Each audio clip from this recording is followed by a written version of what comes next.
다음은 북한학자 리지린의 견해입니다. 리지린의 견해는 1960년대에 정립되어 북한학계의 정설이 되었다가 현재는 북한 정권이 대동강 문명설이라는 요상한 주장을 하면서 폐기된 이론입니다. 우리 대한민국에는 1980년대에 소개되어 알려진 학설입니다. 리지린은 본래는 일제강점기 시기 일본에서 동양 철학을 전공하였지만 해방 후 북한 당국의 지시를 받아 북경대학교에서 중국의 유명 역사학자인 고힐강의 지도를 받고 고조선으로 박사학위를 받았습니다. 즉 북한 최초의 고조선 박사인 셈입니다. 리지린은 고조선이 한반도와는 큰 관계가 없는 국가라고 주장하고 있습니다. 리지린이 말하는 고조선의 영역에서 한반도는 청천강 이북에 국한되어 있습니다. 리지린의 고조선 영토는 나나 너머까지 뻗어 있다가 진기의 침입 이후에 축소되는 양상을 보입니다. 하지만 이 경우에도 요동은 고조선의 영역에 남아 있었습니다. 리지린은 고조선의 수도인 왕검성의 위치까지 비정하고 있습니다. 하지만 한반도, 특히 평양이 제외된 그의 영토 인식 때문에 북한 당국이 눈밖에 나서인지 지금은 북한에서조차 아무도 언급하는 사람이 없습니다. 다음은 러시아 역사학자인 유엔 부틴의 고조선 연구를 들 수 있습니다.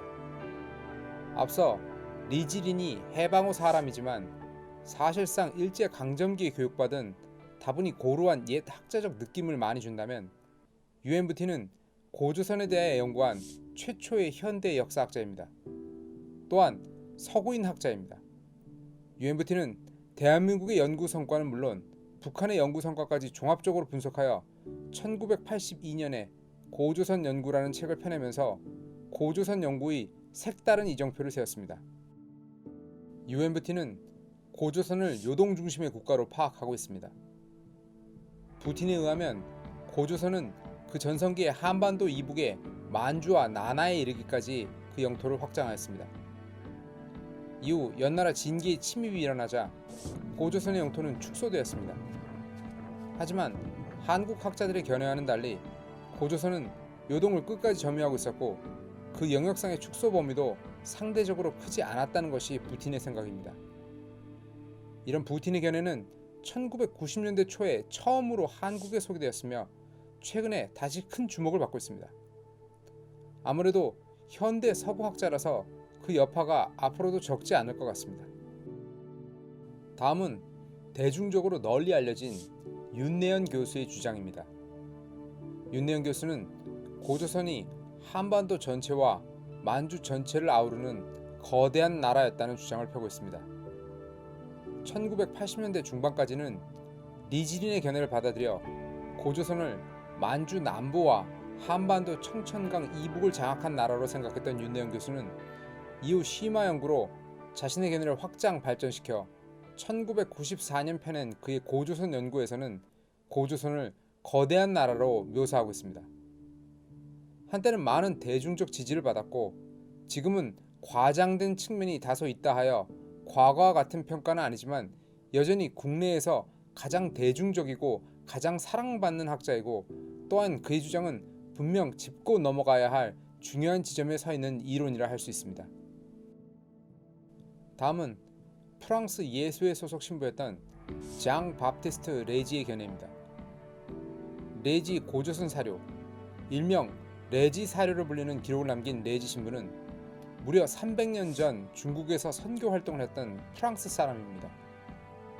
그는 1698년에 청나라로 건너와 강희제의 명에 따라 중국의 지도인 황해 전람도를 편찬하였으며 또한 레지 사료로 서구인 중에는 최초로 고조선에 대한 기록을 남겼습니다. 그는 청나라 황실의 서고에 보관된 중국인들의 기록을 바탕으로 고조선의 영역에 대한 정보를 남겼는데 비록 지도를 그려 남긴 것은 아니지만 그의 기록을 토대로 그가 생각한 고조선의 세력권을 어림짐작해 볼 수 있습니다. 레지 신부는 고조선이 한반도 중부에서 남만주와 요동, 요서를 포괄하는 지역을 장악하고 있었다고 말하고 있습니다. 레지 신부는 고조선이 중국 하나라 이래로 중국 세력의 성장과 쇠퇴에 따라 머리를 숙이기도 하고 적극적으로 대항하기도 하는 등 독자 세력으로 오랜 역사를 유지했다고 말합니다. 심지어 중국 상나라 때에는 산동 반도까지 공격하는 위협적인 세력이었다고 주장하기도 했습니다. 또한 레지 신부는 고조선이 중국 요임금 때 건국되었다고 말하였는데, 이는 이련희 삼국유사에서 주장한 기원전 2333년 고조선 건국과 일치하는 내용이기도 합니다. 당시 한반도 땅을 밟은 적도 없고 이련의 기록을 보지도 않은 그가 이와 같은 주장을 중국 측 사료만을 보고 기록으로 남겼다는 것은 분명 의미심장합니다. 기자조선의 존재를 부정하지 않는 레지 신부는 그 이후 고조선의 역사에 대해서도 서술하였는데, 이것부터는 학계의 견해와 크게 다르지 않습니다. 즉, 진기의 침입 이후에 고조선이 크게 약화되었다가 위만 때에 이르러 그 영토가 다시금 확장되었고 한나라의 침입을 받아 멸망하였다는 것입니다. 레지 사료를 해제하고 이를 김교훈 선생의 신단민사, 신단실기 등과 사료 교차 검증, 또한 중국 측 기록인 서경, 후한서 동의열전 등과 사료 상호 보완하여 대중에게 알려진 역사학자 유정인은 다음과 같이 말한 적이 있습니다. 300년 전 레지 신부의 레지 사료가 100년 전 독립운동가 김교훈 선생 등이 쓴 신단민사, 신단실기의 내용과 부합되어 교차 검증이 되는 것을 봤을 때 아마도 고조선이 요임금 무렵에 성립돼 중국과 전쟁하며 성장하였다는 것은 300년 전 당대 중국인뿐만 아니라 우리 조선시대 선조들의 오랜 상식이었던 것 같다.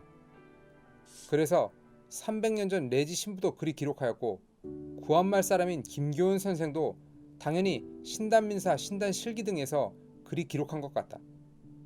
더불어 이는 고려시기 삼국유사의 고조선 성립 기록이 무조건 거짓이 아니라는 증거이고, 더 나아가 서경, 후한서 등에 보이는 동의의 기원과 역사 등의 기록이 우리 아주 먼 선조들의 시원이나 하다못해 어떤 식으로든 우리 민족과 개연성이 있을 가능성을 배제 못할 것 같다.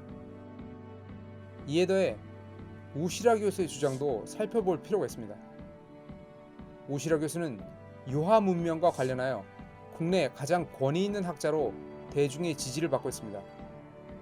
우시라 교수는 유화를 중심으로 한 지역에 성립된 유화 문명이 후에 고조선 건국과 문화적 연장선상이 있다는 주장을 하면서 요동에 국한된 고조선 중심 이론을 반대하고 있습니다. 문맥상 우시라 교수의 이론은 고조선이 기원전 2000년 전에 성립되었다는 주장에 보조를 맞추고 있습니다. 이에 대해 역사학자 유정인은 우시라 교수의 유화 문명 이론이 고고학적으로 레지 신부의 기록을 뒷받침하고 있다고 말하며 힘을 실어주고 있습니다. 즉, 고조선은 유화 문명을 바탕으로 성립된 오래된 나라이며 그렇게 오래된 나라이기 때문에 중국 측 기록에도 남아있고, 이를 토대로 300년 전 작성된 프랑스인 레지 신부의 주장도 큰 맥락에서 다같이 수렴되는 주장이라는 것입니다.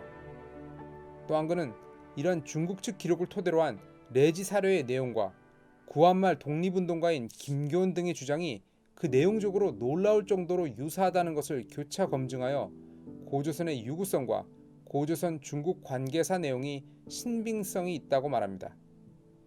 200년 이상의 시공간적 차이를 둔 18세기 초 프랑스인의 기록과 20세기 초 독립운동가의 기록의 유사성은 이들이 역사인식이 결코 허무맹랑하지 않을 것 같다는 이야기입니다.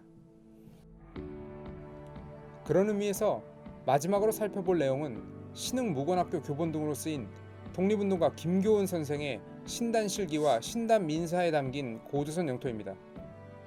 아마 아직까지 많이 알려지지 않은 주장으로 앞으로 많은 관심을 받게 될 내용이 아닐까 합니다. 지금까지 김교훈 선생 등의 주장은 학계에서 다소 뜬구름 잡는 주장으로 받아들이는 경향이 있었는데, 18세기 초 곧 300년 전 작성된 프랑스인 레지의 레지 사료가 제대로 해제 이슈화되고 그 내용이 김교훈 선생 등의 주장과 대동소이하다는 것이 알려지면서 많은 이들에게 충격과 놀라움을 주고 있습니다. 만약 오늘 알려드린 내용과 관련하여 더 많은 후속편을 기대하신다면 좋아요와 구독을 꼭 눌러주세요.